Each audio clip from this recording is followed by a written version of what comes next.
All right, so we had not spoken to this at all. I haven't seen you, I haven't seen you, Nate. So my first question is, when did you become such an admirer of McKay? How did this subject, no really, how did this happen? You take us to the beginning of it. It was terrific. I really thought it was terrific. And it felt, it was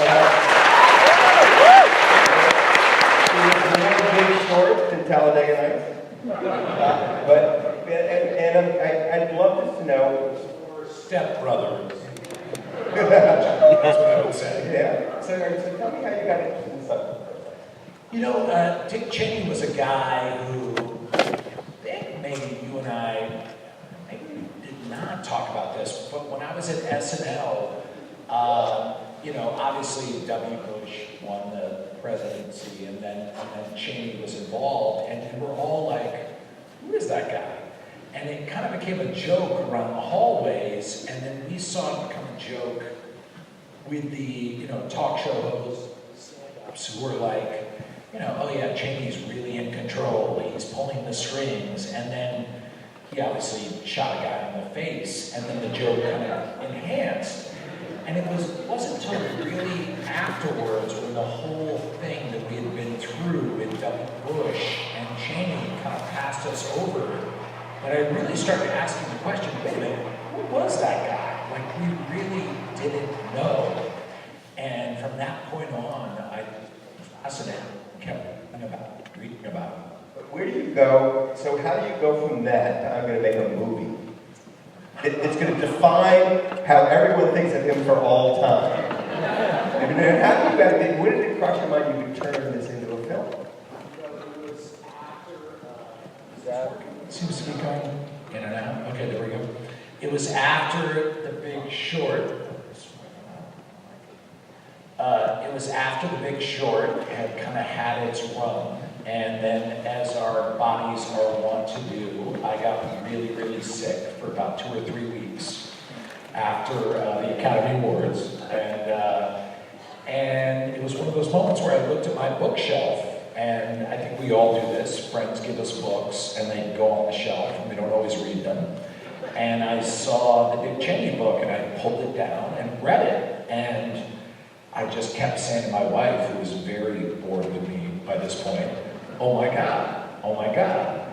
And then I did what any modern citizen would do, and I ordered about 4 other Cheney books online that showed up a couple days later, and everything I read was like, oh my God, oh my God.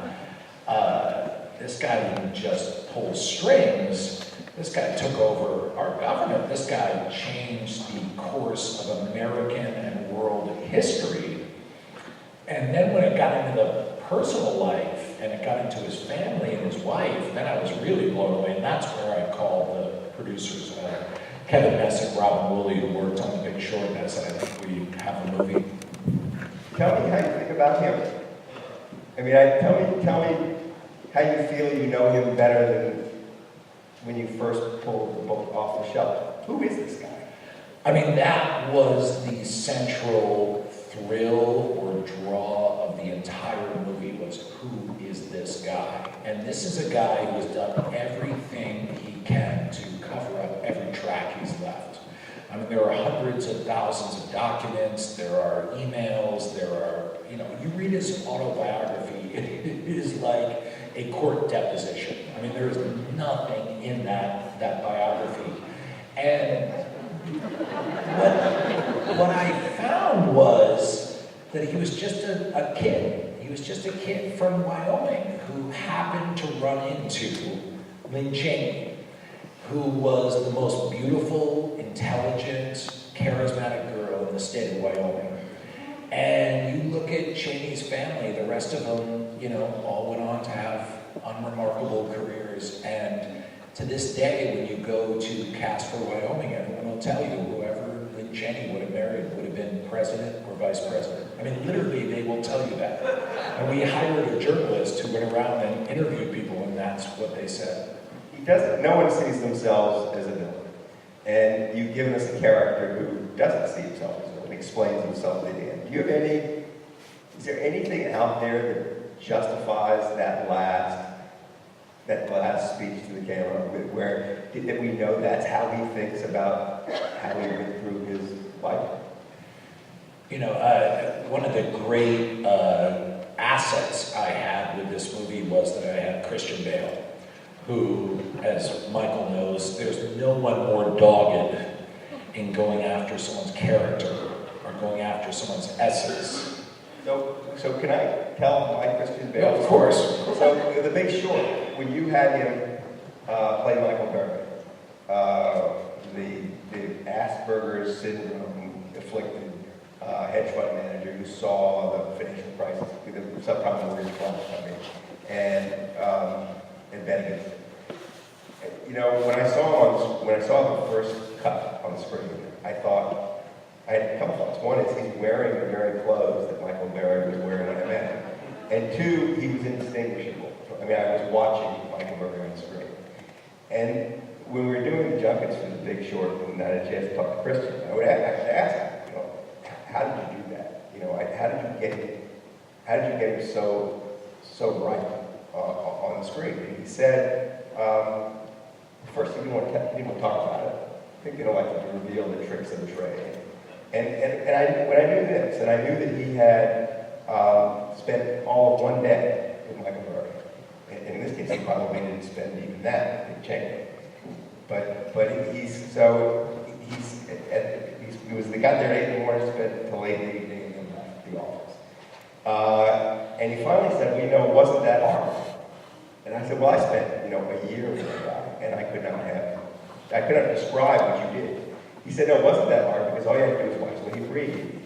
That when he breathes in the wrong spots of sentences. And when you do that, I mean, you start to just move in a funny way. And I told McKay that when the scene would start, make sure I'm breathing the wrong way, and everything else will follow. That's genius. It's genius. So he started studying Cheney, and the way I lured him into the movie, because Christian's got 1,000 different movie offers, and the same Big Short, I just said, this is a guy who doesn't want a story told. This is a guy who's done everything he can to make sure he's not in the spotlights. He's not in the spotlights, and he is smart. He's very, very smart. He knows that the spotlight that John Gotti went to jail and died in jail.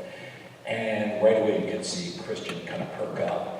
And so Christian goes about his thing. And without Christian, and Amy Adams too did the same thing. Without these actors digging into who these people are, I don't think we could have gotten to that place. And one of the most genius moments that I talked to Christian about was the jaw, the tight jaw. And I was like, what do you think of that tight jaw? Like, he didn't have that when he was young.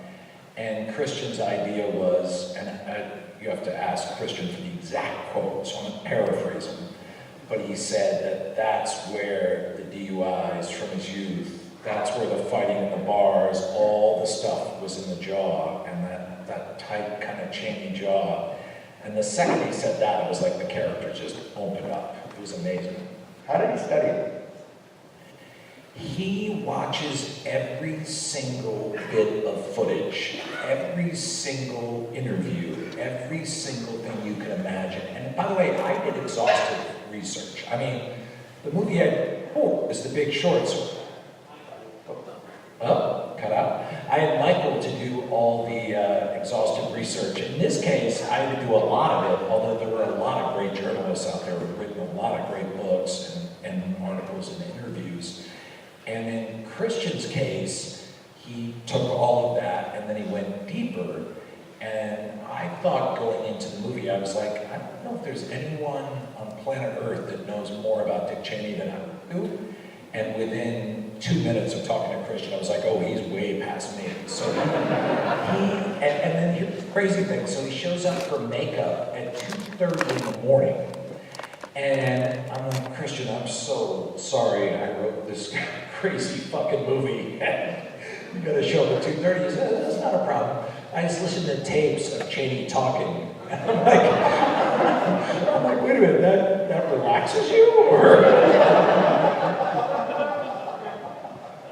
So, you did something that I didn't think possible. You humanized Dick Cheney. And I hate to tell you this, but I actually like him more after the movie. Oh, Jesus. Than I liked him before the movie. Because I knew a lot of the bad stuff. I knew a lot of the bad stuff. But you managed to locate a human being in there somewhere.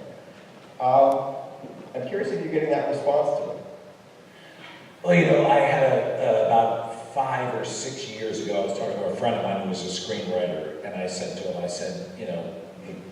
and I really believe this, and it was an aspiration at the time, but I was like, people are good. People are, like, scientifically, if you look at it, when we're productive, when we're loved, when we love, we do physically better. Like, that's an empirical fact. And so I had done that show with Will Ferrell, the one-man show where he played Bush.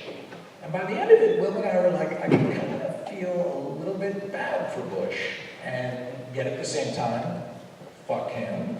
But you know what I mean? Like, it was this split. But I remember saying to this friend of mine who was a screenwriter in LA that the one guy I can't find that compassion for is Dick Cheney.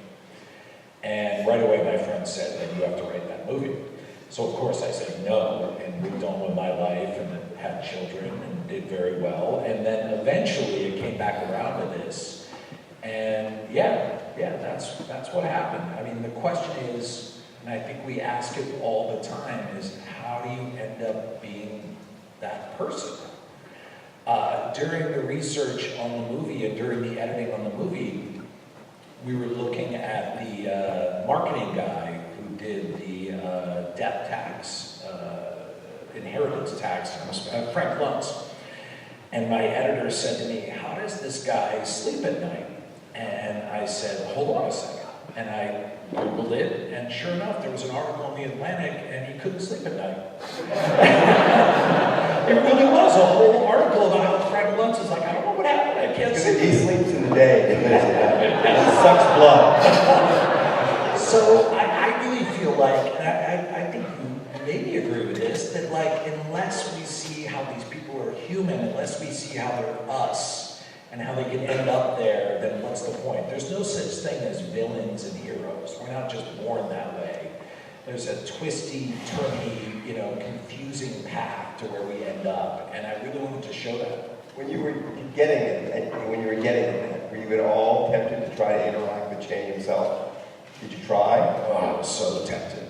Yes. I mean, it's very tricky because if you go to the real Cheney, if you go to the real Lynn, they can instantly be a part of the movie, it can slow everything, it's very tricky. And we know one thing about the Cheneys, they don't want this story told. I mean, we do know that. So, Christian kept asking me, everyone kept asking, and fortunately there's a lot of written material out there, a lot of footage, but yeah, it was tempting, it definitely was. Do you know whether or not he's seen the movie? Well, this is crazy. This is 2 days ago, I get a phone call around 6 a.m. and I'm bolt up right out of bed, and it's just a voice saying, the VP, V. POTUS would like to meet with you. I'm like, what? And that night, I'm at a TGI Fridays with Dick Cheney, and we're done. I'm kidding.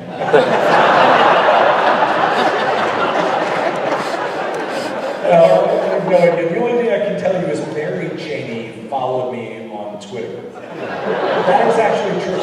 And I followed her right back. And then I checked her account, and it looked like it was really her. It might be bogus, but that's the only contact. That's the only sign you had that they took any interest in this at all? That was it.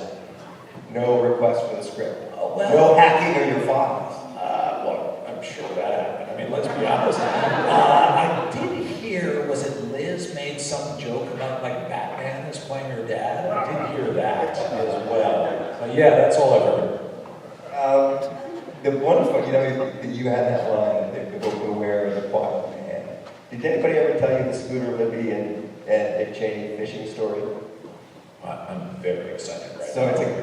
So Cheney took Scooter Libby fishing, and they were out on the river for 5 hours. Didn't say a word to each other. 5 hours into it, Libby said something like, "It's a nice day out here today." And Channing looked at him and said, "Are we going to talk or are we going to fish?"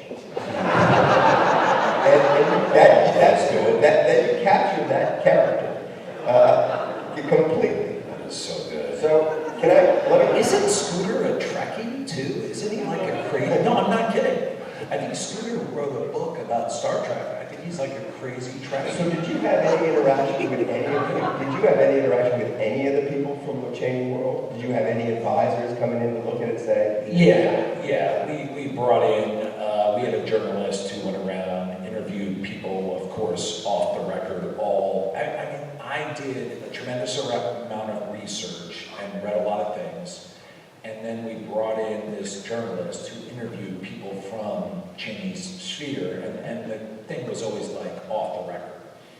And everything that was off the record confirmed what we were doing. We did about a dozen of those interviews.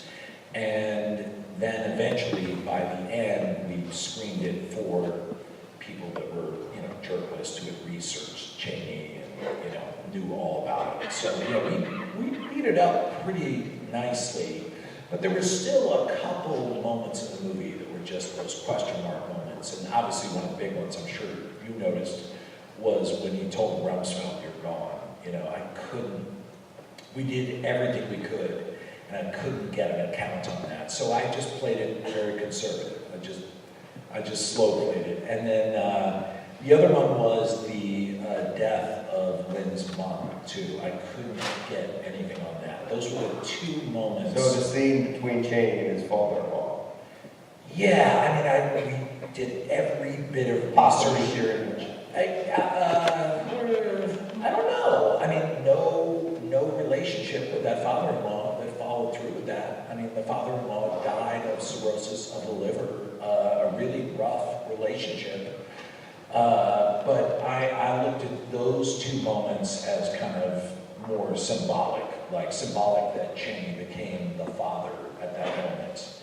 And then when he, let his friend off the hook, that, his friend's nasty tools had come back to cut him out. And I think that's fair, from everything we had done with research. Those were the two that got us.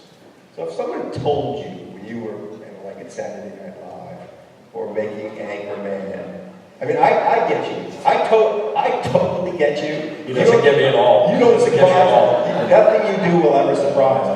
But you really won't. Next movie is going to shock you. No, because then I know you move through the world in this protean way. You're kind of making it up as you go along. You've been doing it since you dropped out of college. Oh, he loves that. I do love that. I think it's very. One time, the more successful you get, the better it is you dropped out of college. Back in the day, you probably didn't like to tell people. You dropped out of college, you drove across country, and ended up doing improv comedy. But if somebody, seriously. So if somebody told you when you were at SNL, doing the Anchorman movies, Talladega Nights is a work of genius. It is a work of genius, but you would be. You got no applause on that, by the way. I called for it. It was sad for me. Thank you, baby. It was sad for me. Baby. So that you would make a movie like this. Someone screening this movie for you back then, would you say, "That's cool"? Or would you have thought, "That's just not me"?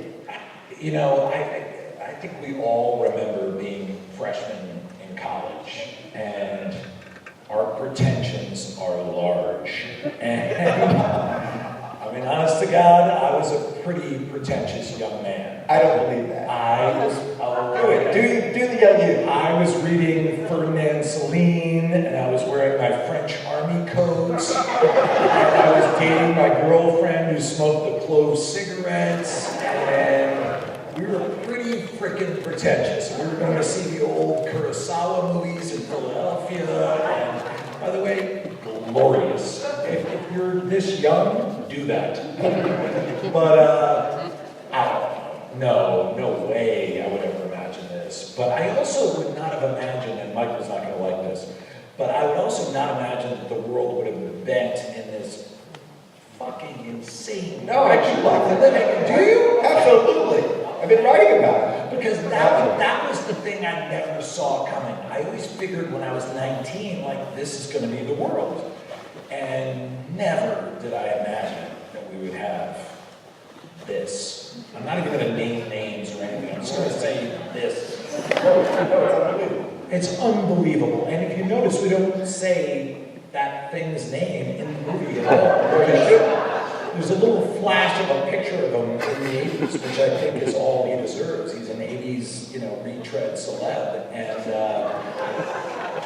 Jesus Christ. I mean, he's enabled me to write a book about the federal government if people are interested.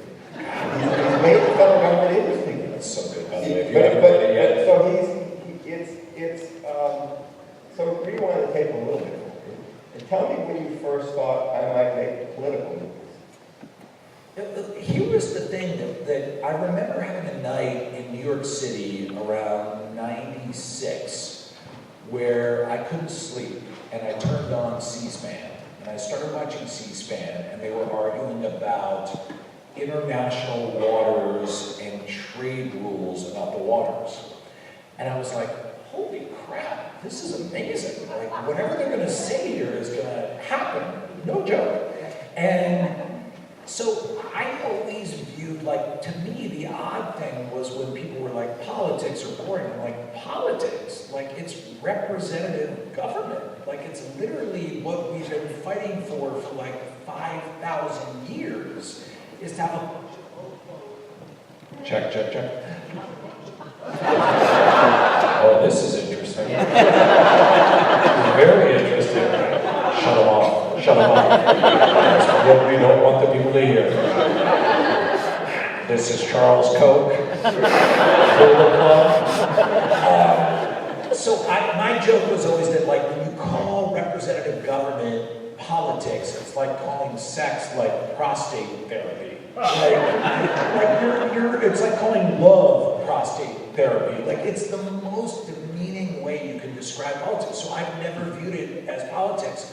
And for decades, I've had friends who are like, McKay, shut up with your boring politics. And yeah. Did anybody say that to you before you made this movie? Before I made this movie? Yeah, they say, don't make this movie, it's just, nobody's gonna be in it. My 13-year-old daughter told me that. Pearl from the landlord told me, Dad, that sounds really boring. Do not make that. But also, Pearl told me not to make The Big Short. So she's 0 for 2, 0 for 1. But she told me we do a joke in our house where we practice her telling me how much she loved Vice. I was like, Pearl, we gotta practice. And she's like, Dad, that was so good. I was like, I didn't believe it. Because she's gonna hate it. She kind of liked The Big Short. So we've got to end in a minute or two, but I want to know how you figured out you were having a heart attack. All right. So I was making this movie, and I was like, why am I still smoking? All of a sudden, you make a movie about a guy who's had a lot of heart attacks, and you start thinking, oh, wait a minute, I'm still smoking. I have put on some weight. And I kept thinking, Jesus, don't let me have a heart attack while I'm making a movie about Dick Cheney, please. Can we wait till the next movie when it's Iron Man 4? Although that wouldn't be good either, I guess, because here's a health condition. Can we wait till Hawkeye, the first Marvel, whatever? So the movie ended shooting, and I called my trainer, this guy I've worked with through the years, and I was like, Darren, I put on weight, it's not good, and we worked out a couple times. And the third time I could not catch my breath, but I just thought, oh, I'm in bad shape. And I said, Darren, I think we gotta end early. He's like, yeah, and my hands were like tingly and my stomach was like, I just felt queasy. Mostly I just felt queasy. And we went into the house and he brought me some water, and he brought me like a power bar. I'm like, Darren, I'm fine. I mostly just feel queasy. I think I didn't eat this morning. And he's like, are you sure? I was like, no, go. Like, he kept saying, I was like, no, go. And then he left, and there was just a beat, and I just remembered, this is a true story. I remember Christian Bale, when we shot the heart attack scene, saying, how do you I said, what do you mean, how do you want to do the heart attack? And he said, there's a lot of different ways a heart attack can show itself. And I was like, no, it's the arm and the chest, right? He goes, oh, no. And he listed all the ways you can have a heart attack. It's true, I swear to God. And he said, one of the big ways is a queasy stomach and you're sick. And right at that flash of memory, I went, oh, shit. And I ran upstairs and I opened up the baby aspirin and I took like 3 or 4 of them and I called my wife. And my wife was like, what do you mean? I was like, I think maybe, I didn't say it according to Christian Bale, but I was like, a better story, but I did not say that.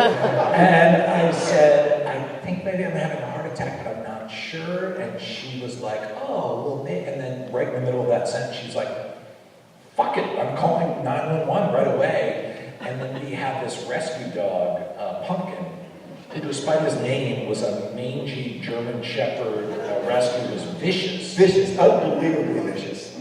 Yeah, I never wanted to go over your house since. I'd like to meet you at a neutral site. So we call 911, and the guy calls me and he goes, we're about to come through your front door. Is there a problem? Is your front door unlocked? I was like, no, the front door is locked. And Pumpkin's down there. Pumpkin, he's barking. And I'm like, holy shit, I got it. And they're like, well, we're coming through that door no matter what. And we're going to take care of your dog no matter what. And I'm like, oh my God, they're going to mace Pumpkin. I careened down the stairs. And I careened down the stairs having a heart attack. And I unlocked the door and I grabbed Pumpkin who's barking like crazy. I throw him in the bathroom and I just closed the door. And I opened the door and like 5 paramedics are just on me immediately. And then they're doing all the stuff they do. But the craziest part, which I don't think I've told anyone this part, is that I go into the hospital and the guy's like, well, the bad news is you just had a heart attack, but the good news is you're doing very well. And then they take me into I forget what they call it, like the stent lab or something, where they, clear out your artery. And they hit me with a bunch of drugs, so I'm like half high. Or not half high, 90% high. And I'm laying, looking at the ceiling and weird equipment. I can just hear people moving around me, and there's a doctor, this guy, Dr. Henry, who's like one of the great cardiologists. And they're all doing what they need to do, and they're finishing. And they're like, you're gonna be okay, don't worry. And as they're finishing, in my crazy high mind, I'm like, they need to know how crazy this is that I was doing a movie about Dick Cheney, and I'm now having a heart attack. So I kind of mumble like, I was doing a movie about Dick Cheney, and this is weird. And someone goes, what? And I go, and then I realize, even in my high state, I'm like, nothing.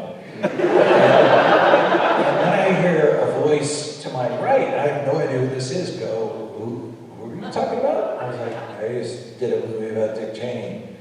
And there's just a long beat, and the guy goes, Dick Cheney, great American.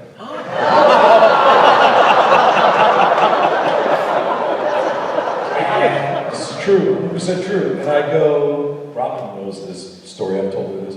And I go, well, it's complicated.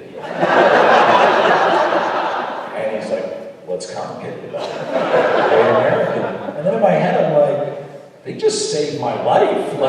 And so I start to say, you guys just saved my life. I don't really want to argue with you right now. He goes, well, he's better than Obama. And I'm like, really I think they just gave me like fentanyl. Just literally, I'm not kidding. I think they gave me fentanyl. And I go, what do you mean? And he's like, well, Obama wouldn't let the police enforce the law across the country. And I'm like, that's just fucking crazy. What are you talking about? And then there's a long silence, and then the guy is just gone. And the next day, Dr. Henry, my doctor, comes in, and I'm like, oh my God, thank you, you took care of me. And he's like, you're in great shape, you got here early enough, don't worry, there's no damage done, just don't smoke. And it was like, yep, that was stupid. And I was like, I gotta tell you, there was a guy who had working for you. You engaged me in a political argument. Wow, I was having a step put in my argument. He was like, really? And I was like, yeah. And it was like, and they both, Dr. Henry and his assistant, looked at each other and they're like, that was the med tech. And that was the last